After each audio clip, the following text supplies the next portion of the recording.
एक ऐसा stock market जिसकी इकोनॉमी वर्ल्ड की फास्टेस्ट ग्रोइंग इकोनॉमी है, जहां डोमेस्टिक इन्वेस्टर्स महीने में बिलियन ऑफ रुपीस डाल रहे हैं मार्केट को क्रैश होने से बचाने के लिए। लेकिन 2026 में इंडिया की स्टॉक मार्केट एशिया की वर्स्ट परफॉर्मिंग स्टॉक मार्केट्स की लिस्ट में 2 पर पहुंच चुकी है।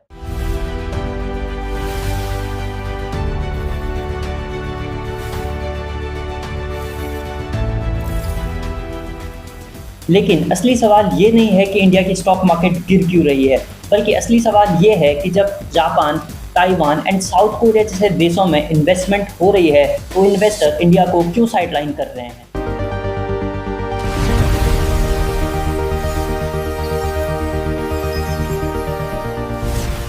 प्राइस का मैसिव एग्जिट करना, ऑयल के प्राइसेस का जंप करना एंड क्रूड ऑयल, साथ ही साथ डोमेस्टिक इन्फ्लेशन का बढ़ना, रुपए का वीक होना एंड ट्रेडिशनल आईटी मॉडल पर एआई का इम्पैक्ट आना। और सबसे इंटरेस्टिंग, इंडिया के पास वो एज है ही नहीं, वो सेमीकंडक्टर एंड एआई मॉड्यूल है ही नहीं जिसके पीछे ग्लोबल इन्वेस्टर और ग्लोबल मनी भाग रही है।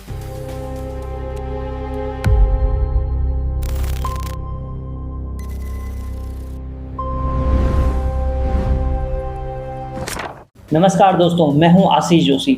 इंडिया 2026 में एशिया की सबसे वर्स्ट परफॉर्मिंग मार्केट बन चुकी है। वहीं पर अगर आप बात करोगे Japan, Taiwan and south Korea की, तो इनकी स्टॉक मार्केट ने 50% तक के रिटर्न्स दिए हैं।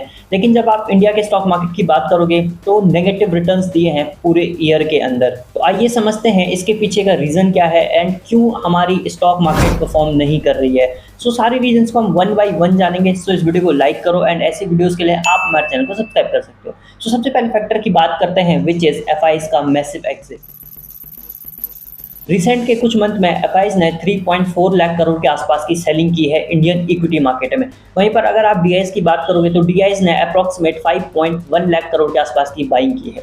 सो अगर एफआईज की सेलिंग को डीआईज एब्जॉर्व नहीं करते तो हमारी इंडियन इक्विटी मार्केट्स कब की क्रैश हो चुकी होती। तो कहीं ना कहीं जो डीआईज हैं वो हमारी इंडियन इक्विटी मार्केट्स को सहारा देने का काम कर रही हैं। एफआईज मैसिव एग्जिट कर रहे हैं एंड वो सारा का सारा पैसा इन्वेस्ट हो रहा है एआई एंड सेमीकंडक्टर के एक्सपोजर में एंड इंडस्ट्री में। तो आपको ये रिलेशन देखना पड़ेगा कि एफआईज की जो सेलिंग है, वो जो सेल ऑफ होने के बाद जो मनी है वो कहाँ घूम रहा है। तो एक ही चीज़ है, वो है AI industry and semiconductor chips के अंदर। मेजॉरिटी इस टाइम पे जो इंडस्ट्री बूम कर रही है वो एआई एंड सेमीकंडक्टर है। इसलिए इंडिया के अंदर एफआईज का लगातार सेल ऑफ हो रहा है एंड जब तक हमारी इंडियन इक्विटी मार्केट में एफआईज की बाइंग वापस से नहीं आती, तब तक आप देखोगे हमारी मार्केट रेंज बाउंड ही रहेगी या फिर सेल ऑफ की जोन में ही रहेगी।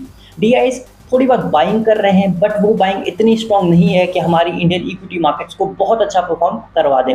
एक चीज़ नोट करने वाली है कि जो डीआईज की इन्वेस्टमेंट है वो म्यूचुअल फंड की मेजॉरिटी इन्वेस्टमेंट है एंड हमारे डोमेस्टिक इन्वेस्टर्स की इन्वेस्टमेंट है। जो आप एसआईपी करते हो, जो आप म्यूचुअल फंड में इन्वेस्टमेंट करते हो, वो सारी इन्वेस्टमेंट जाकर के मार्केट में डीआईज के थ्रू लगाई जाती है। सो हमारी मार्केट का परफॉर्म ना करने का एक बहुत बड़ा रीज़न है एफआईज की सेलिंग एंड हिस्टोरिक चीज़। ये आप अगर पैटर्न देखोगे तो जब तक एफआईज की बाइंग रिटर्न आउट नहीं हो जाती, तब तक हमारी इक्विटी मार्केट्स ऐसे ही फेल ऑफ करेंगी या फिर ऐसे ही साइडवेज जोन में बनी रहेंगी।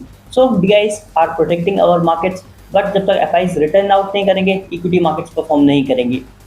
एफआईज सेलिंग एक बहुत बड़ा मेजर पॉइंट है हमारी मार्केट्स को ट्रैक डाउन करने के लिए। अब हम बात करते हैं अपने दूसरे फैक्टर की ओर, which is AI and semiconductor rotation. Generally अगर आप एक लॉन्ग पैटर्न में देखोगे तो हमेशा मार्केट में एक सेक्टोरियल थीम में चलता है। कभी कुछ सेक्टर अच्छे परफॉर्म करते हैं, कभी कोई इंडस्ट्री अच्छी परफॉर्म करती है। इसी हिसाब से जो एक करंट ट्रेंड है वो एआई एंड सेमीकंडक्टर का, जो करंट इंडस्ट्री है वो बहुत ज़्यादा बूम अप कर रही है। आप अगर एग्जांपल देखो तो 2000 के टाइम पे आपका आईटी इंडस्ट्री बहुत बूम अप कर रही थी। लेकिन हमारी इंडिया के स्पेसिफिक बात करोगे तो हमारी आईटी सेक्टर पूरा का पूरा क्रैश हो चुका है। इस टाइम पे 28% डाउन है अपने ऑल टाइम हाई से। तो जो करंट ट्रेड है, सेक्टर रोटेशन है, वो एआई एंड मैसिव सेमीकंडक्टर की ओर मूवमेंट कर रहा है। एंड वहीं पर अगर आप बात करोगे Taiwan, Japan and south Korea की, तो ये एक मेजर हब बन चुके हैं जहां पर सबसे ज़्यादा एआई इन्वेस्टमेंट आ रहा है, जहां पर सेमीकंडक्टर के इंफ्रास्ट्रक्चर की बात की जा रही है। अब हम बात करते हैं इंडिया के आईटी सेक्टर में चल क्या रहा है। तो अगर आप देखोगे लॉन्ग टाइम से इंडिया का आईटी सेक्टर काफ़ी ड्रैग डाउन कर चुका है। 28% अपने ऑल टाइम हाई से नीचे गिरा हुआ है हमारा आईटी सेक्टर। इसका एक बहुत बड़ा रीज़न एआई एंड सेमीकंडक्टर के साथ साथ जो नई टेक्नोलॉजी इवॉल्व हो रही है वो है, बिकॉज हमारी जो आईटी इंडस्ट्री है वो एक आर्बिट्राजर की तरह काम करती थी। पहले हमारी जो इंडस्ट्री है, जो भी हमारा आईटी सेक्टर था, वो एक आर्बिट्राज करता था। हम इंडिया में चीप लेवल प्रोवाइड करते थे एंड वो फिर काम आगे जा करके हम आउट ऑफ इंडिया एक्सपोर्ट करते थे। बट जब से एआई आपका इंट्रोड्यूस हुआ है, जब से एआई इवॉल्व हुआ है, तो वो जो आर्बिट्राजर का काम बहुत ही स्मॉल स्केल पे आ चुका है। इसलिए आप देखोगे इंडिया का आईटी सेक्टर 28% क्रैश ऑफ हुआ, बिकॉज हमारे पास एआई का कुछ एज नहीं है, हमारे पास आर&डी नहीं है एंड हमने उन चीज़ों पे कभी काम ही नहीं करा जो नई टेक्नोलॉजी इवॉल्व हो रही थी। हम उसी एरा में पड़े हुए हैं, हम अभी तक उसी आर्बिट्राज के मॉडल पे बने हुए हैं। इंडिया की टॉप कंपनीज आप देखोगे, विप्रो, एचसीएल टेक, टीसीएस जैसी जाइंट कंपनीज अपने ऑल टाइम हाई से 30 से 40% का करेक्शन दिखा चुकी है। This is one of the major reason कि हमारे पास एआई के अंदर कोई भी एडवांटेज नहीं है, जबकि सबसे ज़्यादा वर्ल्ड की पॉपुलेशन इंडिया के पास है। एंड स्पेसिफिक अगर इंडिया के आईटी सेक्टर की बात करोगे, इंडिया में सबसे ज़्यादा जॉब प्रोवाइड करने वाला सेक्टर हमारा आईटी सेक्टर ही है। ये है सेकंड रीज़न, एआई का बूम और हमारी आईटी सेक्टर का क्रैश होना, जिसकी वजह से हमारी इंडियन इक्विटी मार्केट्स परफॉर्म नहीं कर रही हैं। अब हम बात करते हैं इसके तीसरे फैक्टर की, which is oil and crude oil के prices. West Asia means Iran और यूएसए वाली वॉर एक चॉक पॉइंट बन चुकी है। स्टेट ऑफ हॉर्मुज से लगभग इंडिया का जो क्रूड ऑयल इंपोर्ट है वो 85% होता है। मीन्स हम जो भी ज़रूरत की चीज़ें हैं, जो भी क्रूड ऑयल, पेट्रोलियम, जितने भी केमिकल्स की चीज़ें हमारे पास आती हैं, 85% हम इंपोर्ट करते हैं एंड उसमें से मेजर पार्ट जो है वो स्टेट ऑफ हॉर्मुज से आता है एंड जो कि पूरी तरीके से ईरान ने कंट्रोल पे बना रखा है। एंड यूएसए और जो ईरान की वॉर हुई, ये एक बहुत बड़ा फैक्टर इन हुआ, एक बहुत बड़ा चॉक पॉइंट बन चुका है हमारी ऑयल प्राइसेस के लिए। एंड नॉर्मल सा रिलेशन भी अगर आप देखोगे तो जैसे जैसे ऑयल बढ़ेगा, इन्फ्लेशन बढ़ेगा।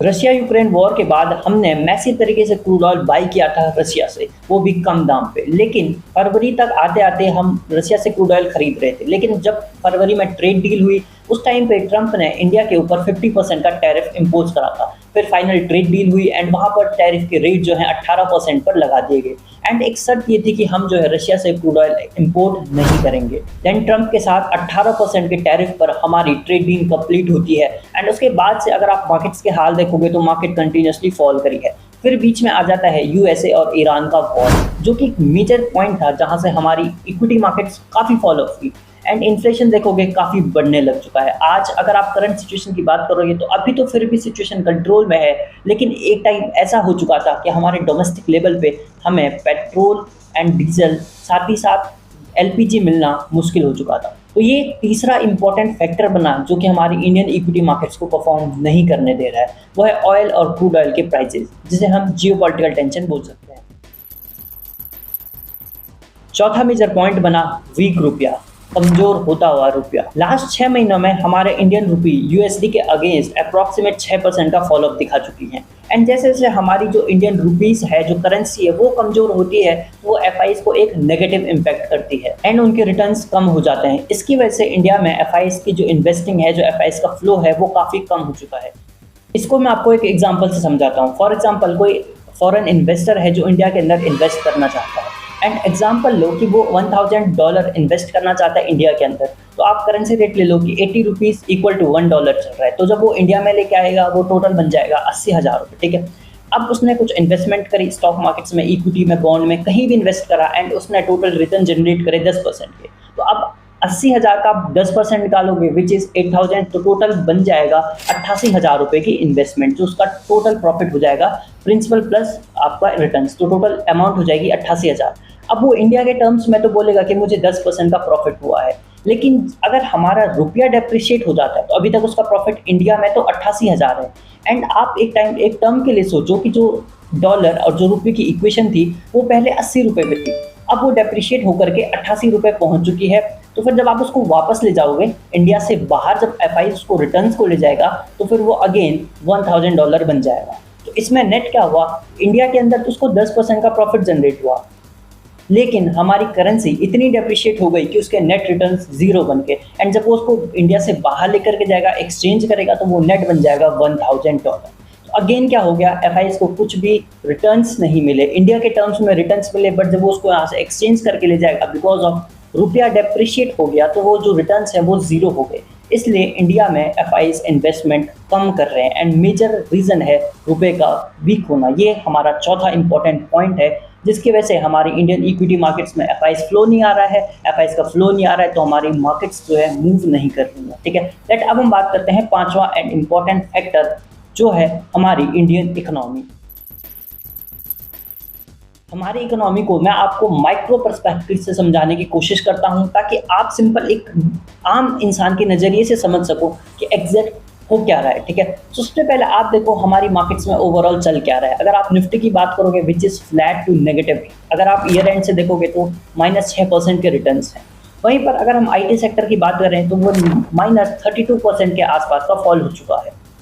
अब आप एक इक्वेशन बनाओ, आप लॉजिक से समझने की कोशिश करो कि इंडिया का जो IT सेक्टर है वो सबसे ज़्यादा एम्प्लॉयमेंट देने वाला सेक्टर है, तो वहाँ से सबसे ज़्यादा रोजगार जो है हमें इंडिया में मिलता है। वहीं पर अगर हम FMCG की बात करें तो वो अप्रॉक्सीमेट -28% का फॉलोअप हो चुका है। तो अब इसको आप फिर से डॉट कनेक्ट करो IT से FMCG सेक्टर पे 28% का फॉल, दैट मीन्स रिटेल जनता के पास पैसा नहीं पड़ा है, ठीक है। अगेन आप FMCG के बाद अगर आप फार्मा सेक्टर पे आओगे तो फार्मा सेक्टर 16% की ग्रोथ दिखा चुका है।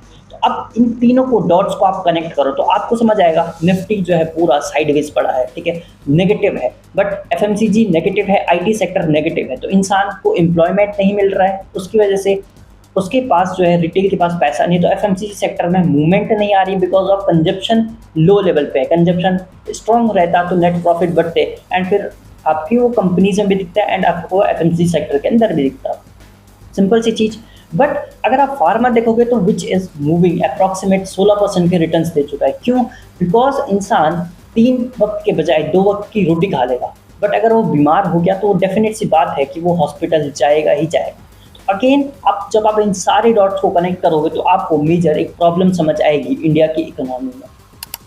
तो these are the main 5 reason जिसकी वजह से इंडिया की stock market worst performing markets के अंदर आ चुकी है एंड FIs यहाँ पर इन्वेस्टमेंट नहीं कर रहे हैं। सो कैसे लगे आपको वीडियो? कमेंट बॉक्स में लिखो। ऐसे वीडियोस के लिए आप हमारे चैनल को सब्सक्राइब कर सकते हैं।